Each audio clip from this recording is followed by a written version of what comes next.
Kinds of নাউন্সের প্রকারভেদ। Noun প্রধানত দুই প্রকার: কনক্রিট ইন্দ্রিয় বা বস্তুবাচক এবং অ্যাবস্ট্রাক্ট নাউন গুণ বা ভাববাচক। কনক্রিট নাউনকে আবার চার ভাগে ভাগ করা হয়: proper noun, common noun, collective noun এবং ম্যাটেরিয়াল নাউন। প্রপার নাউন যেমন তাসিফ, রাজশাহী, যে কোনো ধরনের মানুষের নাম, কোনো স্থানের নাম।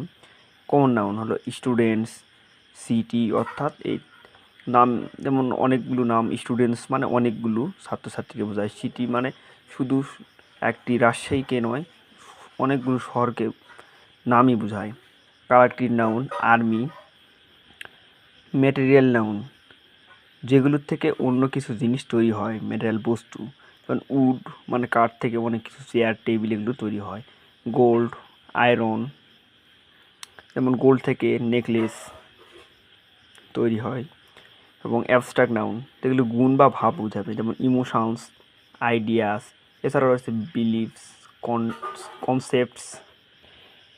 এছাড়াও গণনার ভিত্তিতে কাউন্টেবল এবং আনকাউন্টেবল দুই ভাগে ভাগ করা হয় নাউনকে। যেমন গণনার যোগ্য কাউন্টেবল মানে যেগুলো গণনা করা যায়, ডক্টর, টিচার, বুক। এবং গণনার যোগ্য নয় আনকাউন্টেবল, যেমন অ্যাডভাইস, ইনফরমেশান, ফার্নিচার ইত্যাদি।